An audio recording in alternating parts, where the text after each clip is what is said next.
Hello guys, welcome to my YouTube channel. How are you all? So, in continuation with our Major Arcana Tarot card series learning, we are going to learn this card today, the Moon.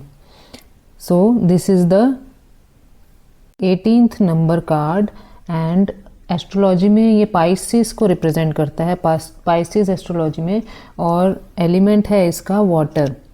तो चलिए अब हम इस card को study करते हैं। सबसे पहले हम ये देखेंगे कि ये कार्ड को देख के कैसी फीलिंग आ रही है।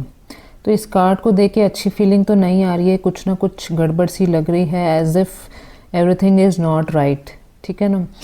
तो ये एक मुझे ऐसा लग रहा है कि ये जो बीच में रोड निकला हुआ है ये एक पार्ट है और ये दूसरा पार्ट है।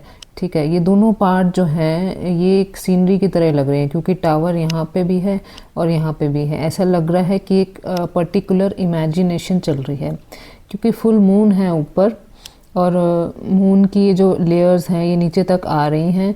और मून क्या रिप्रेजेंट करता है? आपके इमोशंस को रिप्रेजेंट करता है। एस्ट्रोलॉजी में देखा जाए तो मून रिप्रेजेंट्स योर इमोशंस। तो यहाँ पे इस टाइम पे इमोशंस काफ़ी हाई स्टेक पे हैं। आप अपना सबकॉन्शियस माइंड जो है वो काफ़ी ज़्यादा यूज़ कर रहे हैं, मतलब नॉर्मल इमोशंस नहीं हैं आपके, बहुत ज़्यादा हाई स्टेक पे इमोशंस है जो भी आप सोच रहे हैं। तो ये एक डॉग है लेफ़्ट हैंड साइड में और राइट हैंड साइड में वॉल्फ है। डॉग फिर भी शांत लग रहा है, लेकिन वॉल्फ थोड़ा सा गुस्से में लग रहा है। और ये नीचे जो है ये क्रे फिश है। क्रे फिश जो है ये फियर को रिप्रेजेंट करती है, जैसे अंदर से अजीब सा डर लगता है ना एक पर्सन को, वैसे वाली फीलिंग है। जब भी आप नोटिस करोगे किसी की आप रीडिंग लोगे तो ये कार्ड जब पॉप अप होता है तो क्या होता है कि वो पर्सन किसी डर में होता है, अजीब सी फीलिंग उस टाइम आ रही होती है कि कुछ ठीक नहीं है उसकी लाइफ में, ऐसा ही हो रहा होता है। आप जब भी उनसे पूछेंगे आपको वो बताएंगे कि हाँ उन्हें ऐसा ही फील हो रहा है। ठीक है, तो ये कार्ड जो है डे ड्रीमिंग का कार्ड है, इल्यूजन्स का कार्ड है। जैसे कोई भी पर्सन, कोई भी सिचुएशन ऐसी होती है जिसमें पर्सन बहुत ज़्यादा सोचता है, हाई लेवल पे सोचता है और कुछ ना कुछ इमेजिनेशन करता है। अब वो इमेजिनेशन जो है वो पॉजिटिव भी हो सकती है और नेगेटिव भी हो सकती है। यूजुअली केसेस में जो है नेगेटिव होती है, वो हम इल्यूजन करते हैं, हम सामने वाले पर्सन के बारे में सोचते हैं, हमें उस पर्सन की प्रॉपरली नॉलेज नहीं है कि वो पर्सन है कैसा, लेकिन हम अपने आप एजम्पशंस बनाते हैं कि वो ऐसा है, उसने ऐसा कहा होगा, ऐसी ऐसी चीज़ें होती हैं कि उसने उसको ऐसा बोला होगा तभी मेरे साथ ऐसा हो रहा है। तो हम क्या करते हैं, एक अपने माइंड में एक डे ड्रीमिंग करनी शुरू कर देते हैं, जो कि हमारे अंदर का इंटरनल कॉन्फ्लिक्ट है। ठीक है, हम उससे मतलब फ़ाइट नहीं कर पा रहे हैं और खुद को ही परेशान कर रहे हैं। अब इस कार्ड का आने का मतलब ये है कि वो पर्सन जो है उसी के हाथ में सब कुछ है, वो खुद को खुद ही परेशान कर रहा है खुद की वजह से, क्योंकि वो उल्टा सीधा सोच रहा है। वो इतना सोच रहा है कि उसे उसके बारे में पूरा पता भी नहीं है, फिर भी वो ऐसी चीज़ें सोच रहा है। ठीक है, और ये जो नीचे क्रे फिश है ये समटाइम्स क्या करती है, ये थर्ड पार्टी को भी रिप्रेजेंट करती है। जैसे अब ये दोनों हैं और बीच में क्रे फिश आ रहा है रोड के बीच में, तो ये कई बार थर्ड पार्टी को रिप्रेजेंट करती है। और ये मैंने काफ़ी बार मेरी रीडिंग्स में ऐसा हुआ है। मैं आपको एग्जांपल देती हूँ। एक बार मैं एक रीडिंग ले रही थी और वो पर्सन मुझे जज भी कर रहा था कि ये ठीक बताती है कि नहीं। तो उनका अभी अभी रिसेंट में ही डाइवोर्स हुआ था, तो वो पूछने लग गए कि ऐसा क्या हो गया कि हमारा डाइवोर्स हो गया। अब मैं अंदर से सोचने लगी कि रीज़न तो इनको मालूम होगा, बट स्टिल मैंने कार्ड्स निकाले और सबसे पहला कार्ड आया फूल का, जो कि रिवर्स था। फिर उसके बाद मैजिशियन भी रिवर्स था और एंड में मेरे पास मून का कार्ड आया। तो मैंने 2-3 मिनट्स कार्ड को देखा, उनकी कहानी पढ़ी। फूल मीन्स हो गया कि वो लड़की जो है उन्हें पागल बना रही थी शुरू से ही, मतलब मैरिज से पहले, क्योंकि फूल स्टार्टिंग में आ गया। ठीक है, ऐसे रीडिंग्स आती है, कई बार ऐसे कार्ड्स हमें कहानी सी बता देते हैं जो कि मतलब सुन के ही मतलब शॉकिंग होता है। और सेकंड मतलब मैजिशियन, मतलब उसे इस तरह मैजिशियन रिवर्स आया था, इस तरीके से मैनिपुलेट कर रही थी कि उस पर्सन को समझ ही नहीं आ रहा था कि ये किसी के साथ रिलेशनशिप में, और एंड में जब ये कार्ड आया means they got divorce because of a third party. ठीक है, मैंने उसे बता दिया कि एंड में जाके आपका जो डाइवोर्स हुआ है वो किसी थर्ड पार्टी की वजह से हुआ है। कोई और था बीच में आप दोनों के, उस लड़की का किसी के साथ अफेयर था जो कि वो पहले से जानती थी और आपको वो फुल बना रही थी पहले से ही। तो देखो ऐसे मतलब रीडिंग्स में क्वेश्चन आते हैं जैसे कि आपको रीड करने हैं। अब इस कार्ड के तो 100 मीनिंग्स है, बट आपको कौन सा क्लिक करता है ये उस टाइम पता चलता है जब आप रीडिंग कर रहे होते हो। ठीक है, तो चलिए अब हम आगे इसको अपराइट भी स्टडी करेंगे और रिवर्स भी स्टडी करेंगे डिफरेंट पॉइंट ऑफ व्यू से। तो इसको अपराइट हम देखते हैं। जब ये अपराइट आ जाता है in case of love and relationship, अब मान लीजिए कि आप सिंगल हैं और आप कोई पर्सन देख रहे हैं, तो अब मून का कार्ड आ जाता है। तो आपको इतनी हाई लेवल पे एंग्जाइटीज़ हैं कि, या फिर आपके पास्ट में कुछ एक्सपीरियंस ऐसे हुए हैं कि आपको ऐसा लगता है कि आपको वो पर्सन मिल ही नहीं पाएगा जैसे आप सोच रहे हैं, या फिर आपको ऐसा लगता है कि सोशल प्रेशर है आपके ऊपर कि दुनिया कह ये सोशल प्रेशर है आपके ऊपर कि मान लीजिए आप कहीं पे भी जाते हैं और आपसे हर कोई पूछता है कि शादी कब कर रही है। तो ऐसे वाली फीलिंग आपको आ रही है कि मतलब आपको डिस्टर्बेंस फील होती है जब दूसरे आपको टोकते हैं, इस बारे में पूछते हैं। तो आपको हाई लेवल ऑफ एंग्जाइटी इसीलिए ही हो रही है कि एक तो पार्टनर नहीं मिल रहा मुझे, और दूसरी तरफ मुझसे लोग हमेशा पूछते रहते हैं। ठीक है, तो आपकी ये स्टेज चल रही है, तो आप उन्हें ये समझा सकते हैं, गाइड कर सकते हैं कि जब सही टाइम आएगा तब आपको आपका सुटेबल पार्टनर मिल जाएगा। अभी जो है आप सिर्फ फ्री में एंग्जाइटी ले रहे हो अपने अंदर और अपनी हेल्थ खराब कर रहे हो। तो आप उसे एडवाइस कीजिए कि आप इस एंग्जाइटी से बाहर आइए और कुछ पॉजिटिव सोचिए, कुछ अच्छा सोचिए, ताकि आपको आपका राइट पार्टनर मिल सके। ठीक है, और अगर आप किसी करंट रिलेशनशिप में हो तो देखो सबसे पहले तो मैं यही बताऊंगी कि हर बार नहीं होता कि थर्ड पार्टी जो है वो बीच में है। आप पहले उनकी बात सुनिए और नेबर कार्ड्स को भी स्टडी करो। ठीक है, अगर आपको लगे तब आप बोलो। ठीक है, अदरवाइज हमेशा का नहीं है कि ये आया है कार्ड तो हमेशा थर्ड पार्टी इन्वॉल्व है। तो अगर आप दोनों रिलेशनशिप में हो तो आपके अंदर क्या हो रहा है कि एक तो आप एक दूसरे पे ट्रस्ट नहीं कर रहे हो, कुछ ना कुछ शक कर रहे हो एक दूसरे पे, और आपको ये पता भी नहीं है। कई बार ऐसा होता है ना कि हमें बिना बात का शक हो रहा है, वो चीज़ भी होती है कि हम क्या कर रहे हैं कि ये इसके बारे में गलत सोच रहा है और ये इसके बारे में गलत सोच रहा है, जबकि ये दोनों एक दूसरे के बारे में इतना नहीं जानते हैं, लेकिन वो ख्याली पुलाव मतलब डे ड्रीमिंग कर रहे हैं कि ये हमेशा मेरे साथ ऐसा ही करता है, और जबकि उसकी इंटेंशन ठीक भी होती है कई बार। तो ये सिचुएशन होती है जब आपस में ऐसी सिचुएशन इंट्यूशन मतलब आप इल्यूजन्स बनाना शुरू कर देते हो कि मान लीजिए कोई झगड़ा हो गया, कोई लड़ाई हो गई, और लड़ाई होने के बाद आपका दिमाग एकदम फास्ट हाई लेवल पे रात को सोचना शुरू कर देता है कि ये हमेशा मेरे साथ ऐसे ही करता है। वो हो सकता है कि आपने गुस्से में बोला और उसको बुरा लगा हो, इस वजह से ऐसे लड़ाई हुई हो। मतलब कई बार क्या होता है कि जब ये मून का कार्ड आता है ना, कई बार टाइम ही ऐसा होता है कि ये लड़ाई होनी लिखी ही होती है। तो चीज़ों को समझना चाहिए हमें, और ये टाइम ही ठीक नहीं चल रहा होता जब भी ये कार्ड आता है ना। तो हमें बस पेशेंस रखनी है, और इस टाइम पे हम अगर स्पिरिचुअल, अब इस टाइम पे हम क्या कर सकते हैं कि अगर हम स्पिरिचुअली कनेक्ट होएंगे, भगवान जी से, गॉड से कनेक्ट होएंगे, तो हमारे लिए बहुत अच्छा है। और अगर कोई टैरो रीडिंग करता है तो इस टाइमिंग पे क्या होता है कि इंट्यूशन हाई स्टेक पे होती है। तो अगर वो रीडिंग करता है, टैरो रीडिंग करता है, उसके लिए बहुत अच्छा कार्ड है। ठीक है, क्योंकि इंट्यूशन इस टाइम पे काफ़ी स्ट्रॉन्ग है। तो चलो अब हम नेक्स्ट टॉपिक पे चलते हैं, करियर पे। करियर, अगर आप जॉब ढूंढ रहे हैं या अपना करियर सर्च कर रहे हैं तो यू डोंट हैव क्लैरिटी, आपको कोई क्लैरिटी ही नहीं है इस चीज़ को लेके ना। आप क्या करते हैं कि वो कहते हैं ना कि किसी ने बोल दिया कि आप एक मतलब सोचो, मैनिफेस्टेशन करो, आपको वो चीज़ मिल जाएगी। तो आपका वही हाल है कि आप सिर्फ सोच में लेके आ रहे हैं, उसको प्रैक्टिकली पॉसिबल नहीं कर पा रहे।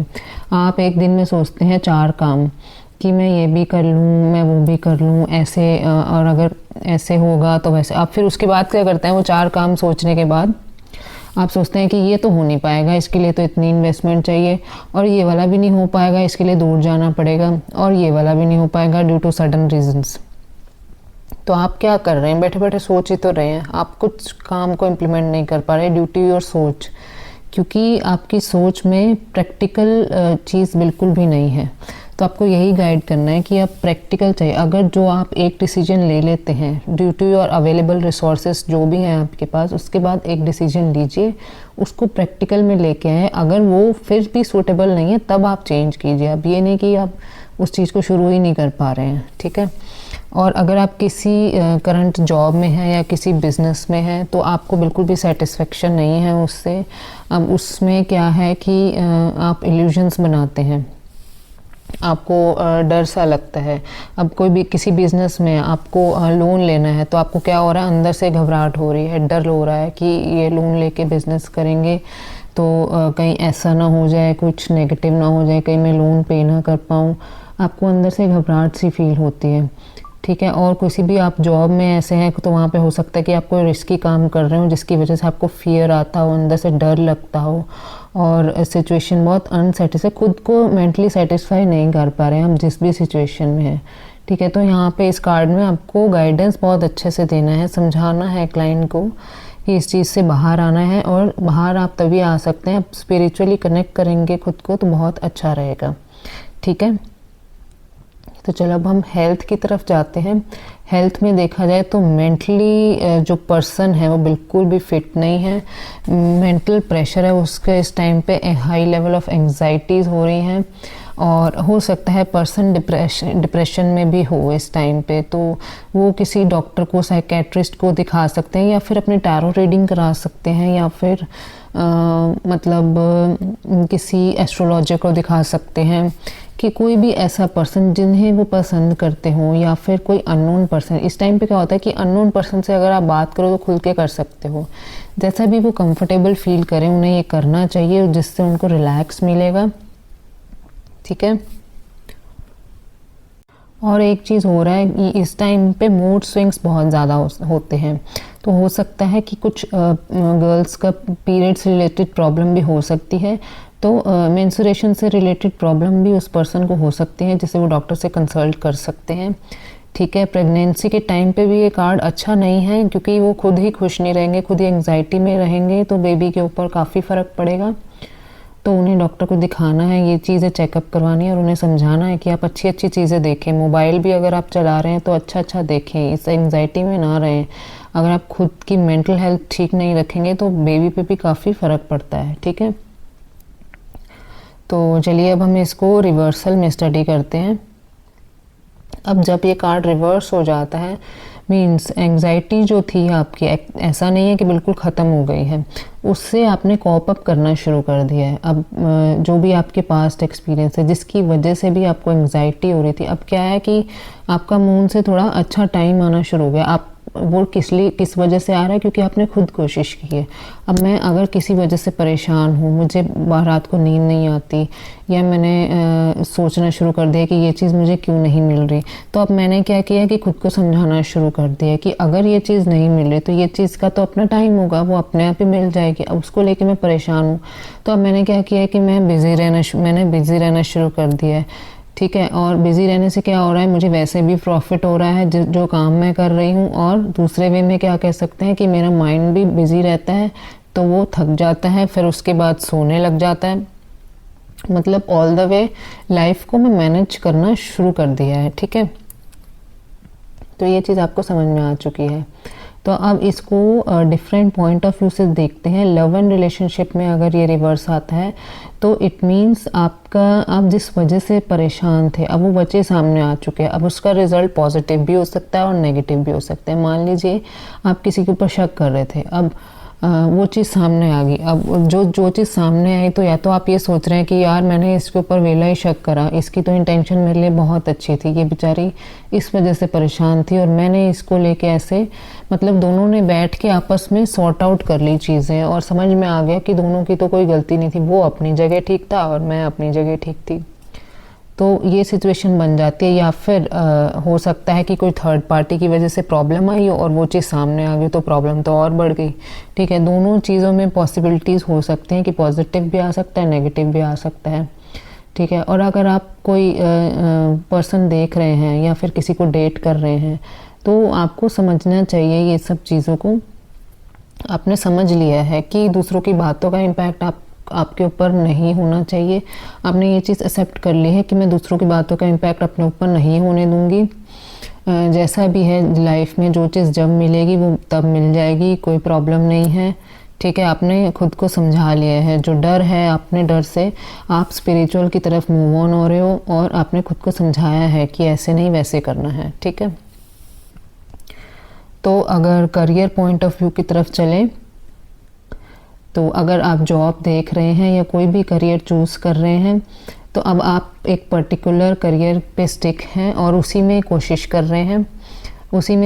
रहे हैं कि आगे बढ़ेंगे और सक्सेस मिलेगी। डेफिनेटली आपको सक्सेस मिलेगी क्योंकि रिवर्स कार्ड आया है, तो आपने उससे कोप अप करना शुरू कर दिया है, प्रॉब्लम्स को सॉल्व आउट करना शुरू कर दिया है, और जिसकी वजह से आपके माइंड में अब बहुत ज़्यादा नेगेटिविटी नहीं रहती। उसका असर ज़रूर है, ये रिवर्स कार्ड है तो ये नेगेटिव कार्ड ही, इसका मतलब ये नहीं है कि रिवर्स हो गया तो पॉजिटिव हो गया। नेगेटिविटी अभी भी मन में है बट उससे लड़ना शुरू कर दिया है। ठीक है, और अगर आप किसी करंट जॉब में हैं या किसी बिजनेस में हैं तो आपने खुद को समझाया है कि फालतू की एंग्जाइटी लेना अपने ऊपर ठीक नहीं है। प्रॉब्लम का सॉल्यूशन निकाला। जिस भी प्रॉब्लम में आप हैं बिजनेस के अंदर, या मान लीजिए सेल नहीं हो रही, प्रॉफिट नहीं हो रहा, कहीं पे इन्वेस्टमेंट करी वो नहीं हो रही है, तो आपने एक चीज़ समझी है कि मेरे टेंशन लेने से क्या ही हो जाएगा, जो होना वो तो होके ही रहेगा। तो बेटर यही है कि कई बार क्या होता है कि हम टेंशन तो ले रहे हैं और वो चीज़ सामने होती भी नहीं है जिस चीज़ की हम टेंशन में, फिर फालतू में बाद में हम रिग्रेट फील करते हैं, यार वो टाइम हमने गंवा दिया और ऐसे ही सोच सोच के गंवा दिया। तो मेनली ये कार्ड उसी चीज़ का ही है और इसमें हमको ज़्यादा से ज़्यादा एडवाइस ही देनी है कि आप फ्री में टेंशन मत खाइए। ठीक है, और अगर इसमें एक और चीज़ ऐड करूँगी, अगर फाइनेंस की तरफ इसको देखें तो अगर हम कहीं पे इन्वेस्टमेंट कर रहे हैं, मान लीजिए हम कोई प्रॉपर्टी में इन्वेस्ट करते हैं, ये मैं अपराइट आपको बताना भूल गई।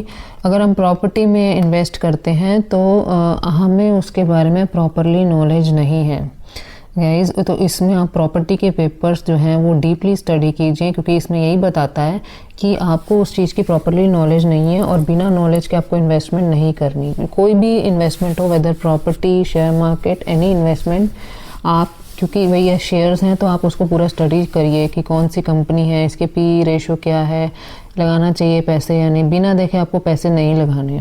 ठीक है, और रिवर्स में भी यही कहते हैं कि आपको बिना देखे नहीं लगाने हैं, और रिवर्स जब कार्ड आ जाए तो इट मीन्स आपने स्टडी किया है, स्टडी करने के बाद ही आप पैसा लगा रहे हो। ठीक है, तो चलिए अब हम हेल्थ की तरफ जाते हैं। हेल्थ अगर ये रिवर्स आ जाए तो आपने किसी डॉक्टर को किसी से बात करना शुरू किया है जिससे आपको अच्छा फील हो रहा है। हो सकता है कि कोई थर्ड पर्सन हो जिसकी वजह से अच्छी फीलिंग आ रही है। आपने कोशिश करनी शुरू कर दी है अपनी लाइफ में ताकि आपको एंजाइटीज़ ना रहे, बिना बात की टेंशन्स ना रहे, और हो सकता है कि आपने अपने आप को बिज़ी करना शुरू कर दिया अपनी हेल्थ को इम्प्रूव करने के लिए, और अब आपकी हेल्थ इम्प्रूव हो भी रही है। ठीक है, तो ये बहुत अच्छी चीज़ है। तो क्योंकि आपने खुद ही सीख लिया है कि आपको खुद का सॉल्यूशन जो है वो कैसे निकालना है। ठीक है, तो आई जस्ट होप आपको डीप मीनिंग इस कार्ड के समझ में आ गए हो। तो अब मैं इसके थोड़े बहुत कीवर्ड्स लिखवा देती हूँ। तो अपराइट में इसके कीवर्ड्स हैं difficult period, due to fear, hidden things, trust ना होना, insecurity and mentally confusion. And reverse में इसमें है release of fear, unhappiness and unusual dreams. ठीक है, एंड मिस्ट्रीज ऑल्सो। ओके, तो आई जस्ट होप आपको इन कार्ड्स के डीप मीनिंग समझ में आ गया। तो मैं आप मेरे चैनल को सब्सक्राइब जरूर कर लीजिए ताकि आप हर एक वीडियो को देख के उनके मीनिंग्स को लर्न कर पाएँ। जब तक आप इनके मीनिंग्स को, मैंने मतलब बिल्कुल ही स्पेसिफिकली मीनिंग्स बताए हैं जो कि नेसेसरली है। अननेसेसरली ना तो मैंने टाइम वेस्ट किया है वीडियो के अंदर, ना ही मैंने अननेसेसरली मीनिंग बचाए हैं जो किसी काम के नहीं हों। ठीक है, जब आपको इनके मीनिंग्स याद हो जाएंगे तो आपको रीडिंग करनी बहुत आसान हो जाएगी। उसके बाद मैं वो प्रैक्टिस वाले सेशंस भी अपनी वीडियो के अंदर डालूंगी ताकि आप ये पूरा कोर्स अच्छे से कर पाएँ। ठीक है, थैंक यू सो मच।